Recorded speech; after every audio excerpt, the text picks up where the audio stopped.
Bonjour à tous et bienvenue sur les Chroniques du blindage. Alors aujourd'hui, vidéo sur la construction de la remorque du MAZ.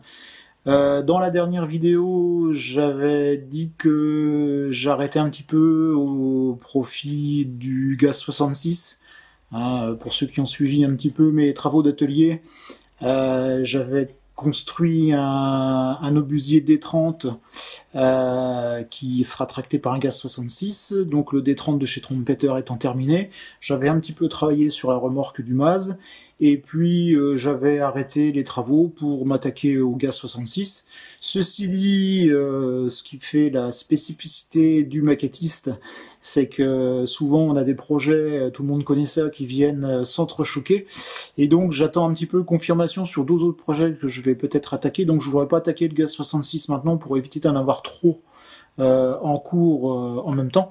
Donc du coup j'ai repris la construction de la remorque, et puis je sais pas, je verrai un petit peu comment l'avenir se dessine pour savoir un petit peu sur quel projet je vais avancer. Ceci dit, les travaux effectués sur la remorque sont bien sûr pas inutiles, puisque comme je l'avais dit dans la première vidéo, on est quand même sur un gros projet qui va prendre à minima une année, à mon avis beaucoup plus.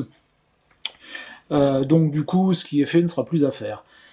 Il y a quelques temps, donc ça devait être dans la première ou la seconde vidéo, d'ailleurs je sais déjà plus, sur la première vidéo, j'avais monté les pièces en résine antidérapant, les antidérapants qui sont sur la remorque du MAZ, donc qui existent bien, hein, Trompeter les a moulés en plastique, mais j'avais souhaité les remplacer par les pièces en laiton que je trouvais plus fidèles, et notamment elles sont ajourées, donc ce qui apporte une petite touche de réalisme non négligeable.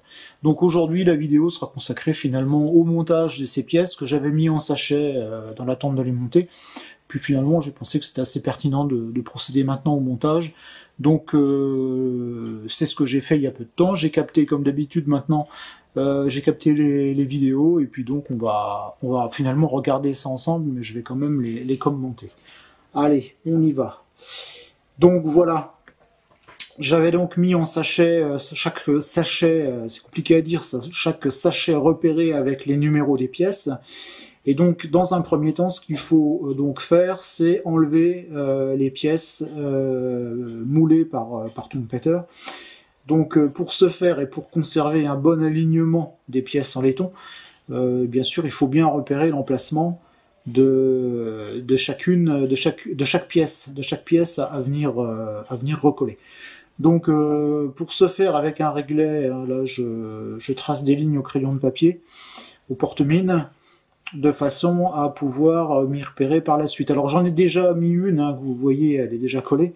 Donc ça c'est pour valider un peu ce que je vais vous montrer en vidéo, hein. Ça sert à rien de se lancer en direct, parce que si ça va pas, il faut tout effacer et tout recommencer.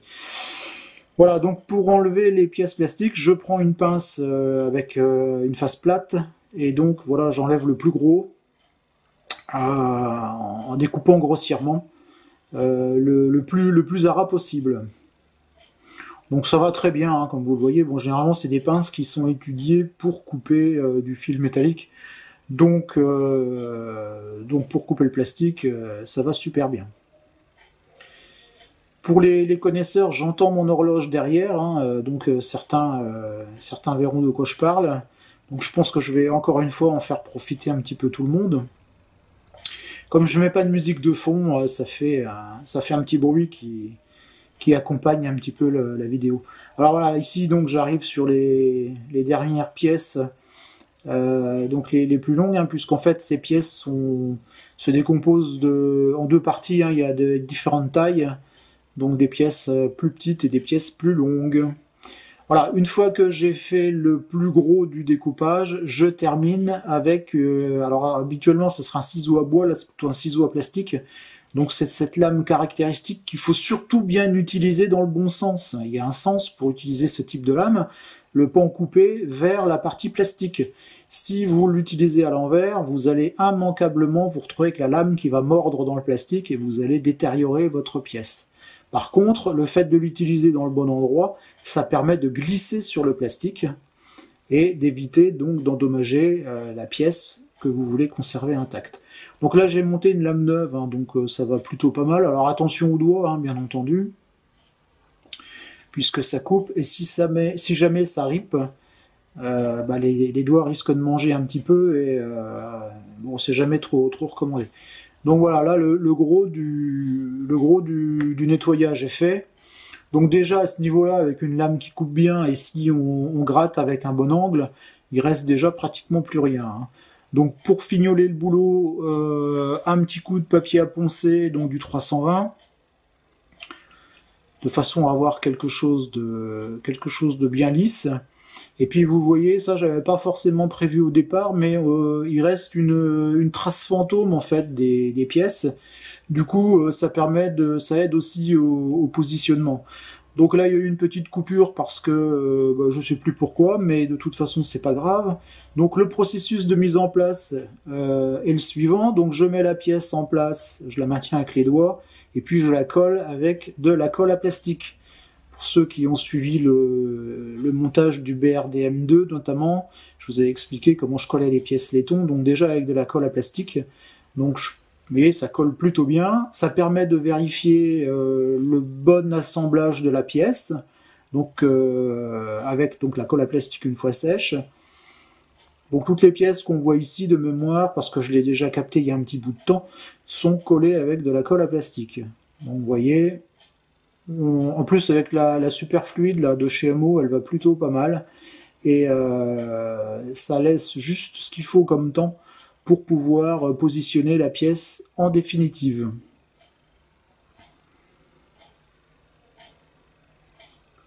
Donc on ajuste, si c'est collé c'est pas grave, hein, ça se décolle tout seul, il suffit de la réajuster, de remettre un petit peu de colle, et le tour est joué.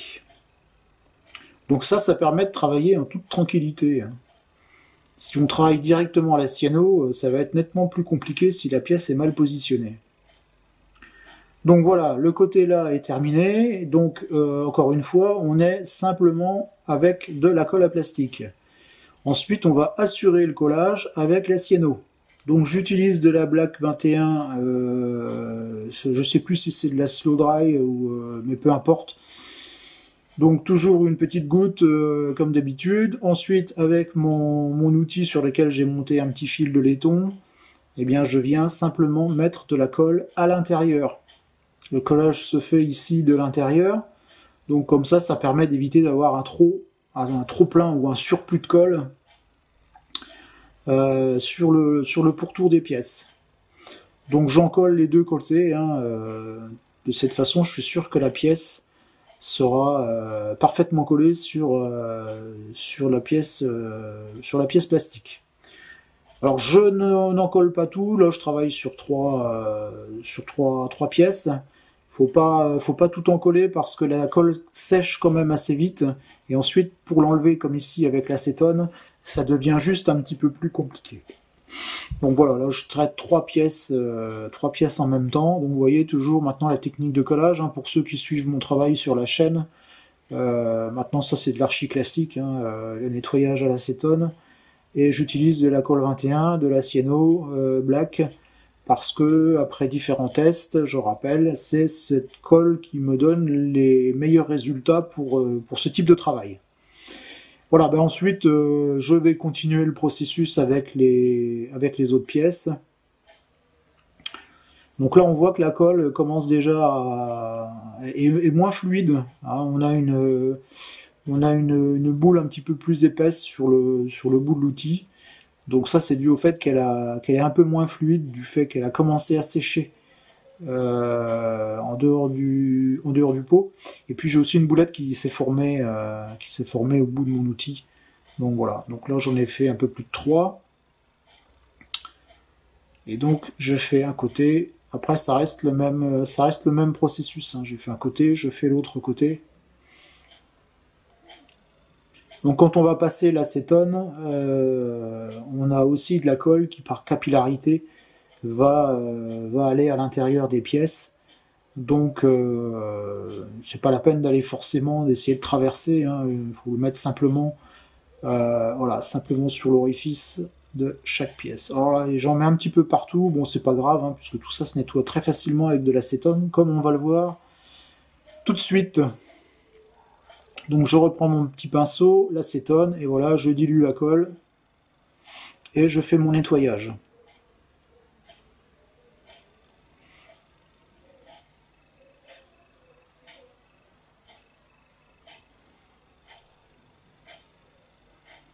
Donc je prends un papier absorbant, hein, pour enlever le surplus d'acétone de mon pinceau. Donc une fois la colle séchée, ça tient, hein, ça tient très très bien. Là, avec l'avantage d'avoir ce type de pièces pour lesquelles on peut coller de par l'intérieur, on a quelque chose de super costaud. Donc la colle plastique en premier collage et la cyano en second collage, et là c'est du costaud de chez costaud.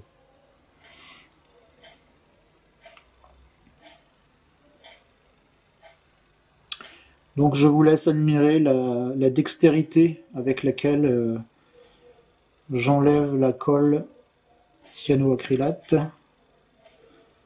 On admirera ce toucher de pinceau.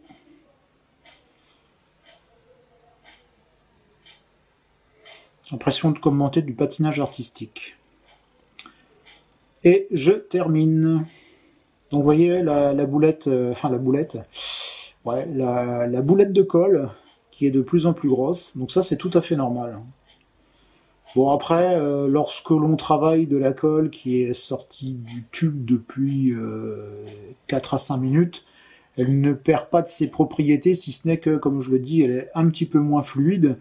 Mais encore une fois, c'est pas du tout important parce que je n'ai pas besoin de fluidité avec cette technique de nettoyage à l'acétone. Puisqu'en fait, la colle va devenir fluide dès lors que je vais appliquer l'acétone dessus. Donc voilà, donc ça me convient parfaitement. En plus, l'avantage, c'est que ça évite d'avoir tout un panel de colle cyanoacrylate différentes, de la liquide, de la semi-liquide, de la gel, tout ce qu'on veut. Là, avec une seule cyano, on fait le job pour tout type de collage. Donc là, j'ai vraiment trouvé la bonne technique pour le collage à la cyano avec l'acétone. Le seul inconvénient, c'est que ça pue un petit peu, mais bon. On utilisera aussi d'autres produits qui n'ont pas forcément des odeurs agréables. Voilà, vous voyez, j'ai mon fil qui prend une courbe pas évidente à gérer. Donc le fil, ensuite, il est nettoyé avec la flamme d'un briquet, et puis ensuite je le redresse tout simplement, et ça dure très longtemps. Hein. C'est du fil, alors c'est pas du fil de cuivre, hein, c'est un petit fil d'acier que j'ai récupéré sur un câble multibrin, et avec ça je fais des mois et des mois. Hein. Le fil ne s'use pratiquement pas.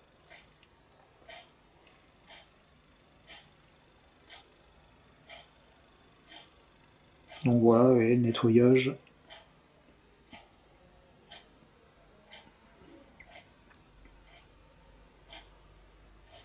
Alors souvent on me pose la question de savoir si l'acétone attaque le plastique. En règle générale, je dirais dans 95% des cas, non, l'acétone n'attaque pas le plastique. Alors il faudrait vraiment insister pour que on ait un effet grenu sur le plastique. Ça c'est l'expérience qui parle, mais faut vraiment y aller. Après, j'ai eu quelques soucis, et encore c'était il y a très longtemps, avec certains types de plastique qui peut-être ne sont plus utilisés. Là, je vous garantis que pourtant je fais quand même pas mal de modélisme, mais ça fait des années que j'ai pas eu de soucis avec l'acétone et le plastique. Donc voilà le résultat terminé. Donc terminé au niveau du collage. Donc j'ai procédé à l'assemblage de l'autre côté. Hein, ça, je vais pas vous faire l'affront de vous le montrer. Vous avez compris. Une fois que c'est fait, je passe un coup de stylo fibre pour commencer un peu le nettoyage au cas où il resterait des taches de colle sur mes pièces laiton ou sur mes pièces plastiques. Et puis un petit coup de pinceau pour enlever le plus gros de la poussière. Donc voilà, donc l'effet est plutôt pas mal, hein, par rapport aux pièces plastiques qu'on avait de mouler avec le kit. Là, on a quand même quelque chose de plutôt sympathique. Alors, je vais vous dire franchement, vous pouvez aussi laisser les pièces plastiques. Hein. Il y a plusieurs types d'antidérapants et il y en a qui ressemblent fortement à ce que Trumpeter avait fait. Par contre, moi, j'aimais bien le petit côté évidé, etc. Je trouve que ça donnait une touche de réalisme un petit peu plus poussée. Bon, même si, encore une fois, au final, on verra peut-être plus grand-chose, puisque dessus, il y aura forcément un char. Bon, pour l'instant, j'en parle pas, mais il est déjà commencé, d'ailleurs. Donc, donc après, avec les chenilles, on verra peut-être plus grand-chose. Mais c'est pas grave, je sais qu'ils sont là, moi, ça me va bien. Le nettoyage étant terminé, toujours fidèle à mon habitude, je vais passer un petit coup de mastic dilué, toujours avec de l'acétone. Ça, c'est juste histoire de voir que toutes mes pièces soient bien en contact, donc mes pièces laiton soient bien en contact avec mes pièces plastiques. Éventuellement, si j'avais un défaut d'alignement avec un joint à reboucher, dès que l'acétone va s'évaporer, il va rester du mastic, et si j'ai un joint qui est mal fignolé, à ce moment-là, je vais le voir immédiatement. Donc dans un premier temps, voilà, j'applique sur le pourtour du mastic dilué. Je ne cherche pas à essayer d'arranger ou pas. Hein. Voilà, ça j'avais aussi collé, j'ai travaillé un petit peu sur des petites pièces de la remorque, notamment les crochets de halage. Donc plutôt même des crochets d'arrimage et non pas des crochets de halage. Parce que pour le halage, il y a un treuil sur le mase. Donc, même procédé de l'autre côté, bien entendu. Oui, c'est hyper rapide. Hein. Le tout, c'est juste... Alors, j'étais pratiquement sûr que tout était OK, mais dans le doute, j'aime bien quand même de mettre un petit coup de mastic afin de vérification. Lorsque c'est fait, je reviens avec de l'acétone pur et je viens nettoyer, grosso modo, mes pièces et les pourtours. Donc ça, je fais ça une fois que mon acétone s'est évaporé. Bon, c'est-à-dire je laisse, en gros, après application, je laisse quelques minutes. Hein. Là, le mastic est encore facilement travaillable, donc si vous laissez trop longtemps, après, ça va être un peu plus compliqué. Voilà. Et puis donc j'enlève bien le mastic qui a pu éventuellement pénétrer à l'intérieur de mes pièces, parce que l'idée c'est quand même, comme je disais tout à l'heure, d'avoir un orifice qui soit visible. Donc si c'est pour le reboucher derrière, ça vaut pas tellement le coup. Quoi.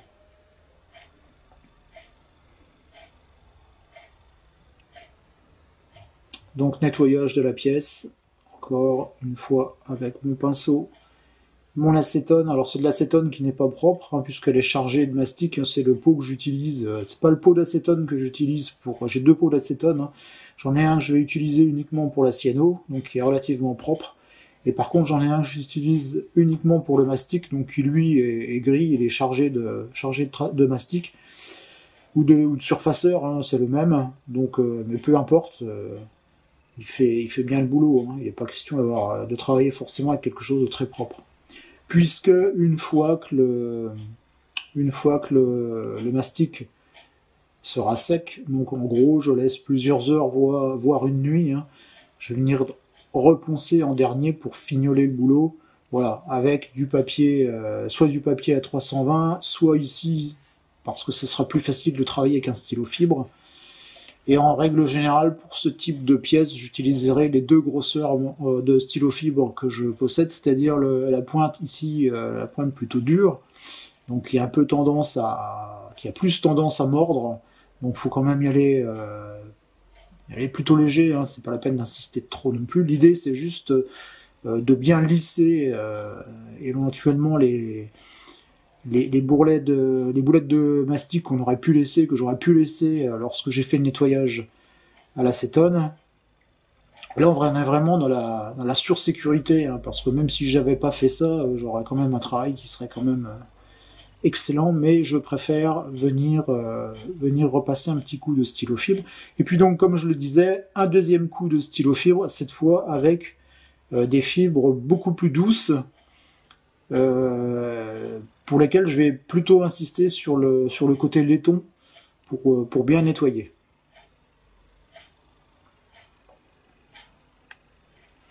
Donc voilà pour le montage de ces pièces antidérapantes.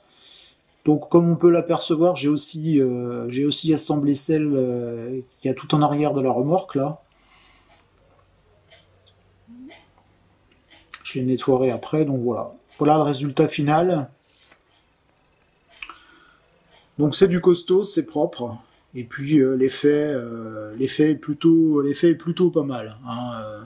Par rapport, je préfère ces pièces laiton plutôt que ce que nous proposait Trumpeter avec ces pièces plastiques qui en plus me semblaient un petit peu grosses.